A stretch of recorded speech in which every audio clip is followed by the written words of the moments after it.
Wherever you go, whatever you do, throw a little at it. Omax, Vest and Briefs.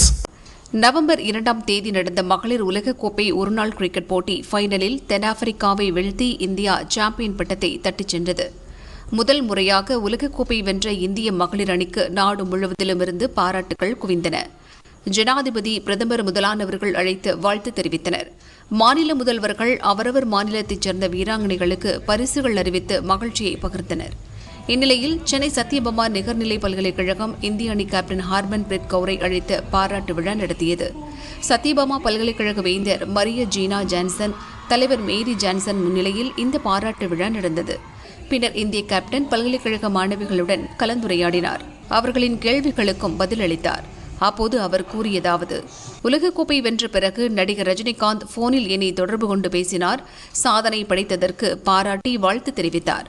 நான் இங்கு அவரை சந்திக்கலாம் என நினைத்தேன். ஆனால் அவர் சினிமா படப்பிடிப்புக்காக சிங்கப்பூர் சென்றுள்ளதாக தெரிவித்தனர். அதனால் அவரை பார்க்கும் வாய்ப்பு கிடைக்கவில்லை என இந்திய மகளிர் கிரிக்கெட் அணி கேப்டன் ஹர்மன்பிரீத் கவுர் கூறினார்.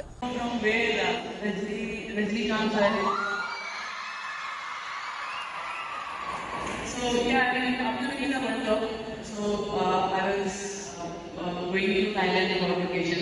That day he called me, and firstly I was like, "Is it real?"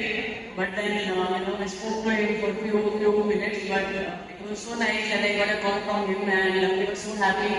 And he told me that his entire family was there in the stadium, but unfortunately he was not there because he was shooting in Singapore.